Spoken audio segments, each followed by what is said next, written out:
तर दुसरीकडे कोल्हापूर जिल्ह्यातही पावसाचा जोर कायम आहे। जिल्ह्याला आज येलो अलर्ट जारी करण्यात आलाय। मुसळधार पावसामुळे 84 बंधारे पाण्याखाली गेलेत आणि यामुळे या बंधाऱ्यांवरून जी वाहतूक होते ती मात्र विस्कळीत झालेली आहे। त्याची एक्सक्लुझिव्ह दृश्य आपण लोकशाही मराठीच्या माध्यमातून बघू शकतोय। पंचगंगेची पाणी पातळी वाढल्यानंतर पंचगंगेचं रूप कसं झालेलं आहे आणि हे बंधारे पाण्याखाली गेल्यानंतर सगळीकडे पाणीच पाणी या ठिकाणी आपल्याला पाहायला मिळते।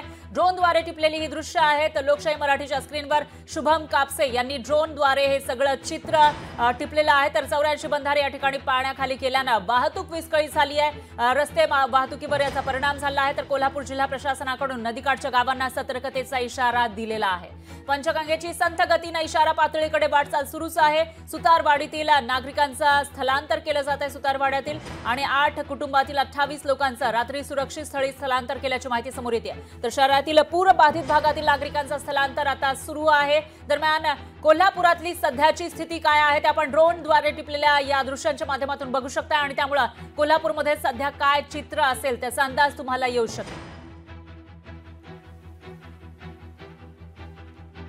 एकीकडे हिरवीगार शेती दिसते तर दुसरीकडे मात्र नदीचं हे विस्तारलेलं पात्र आपल्याला पाहायला मिळतंय। नदीचं अक्राळ विक्राळ रूप दिसतंय आणि त्यामुळे सगळीकडे पाणीच पाणी झाल्याचं दिसतंय।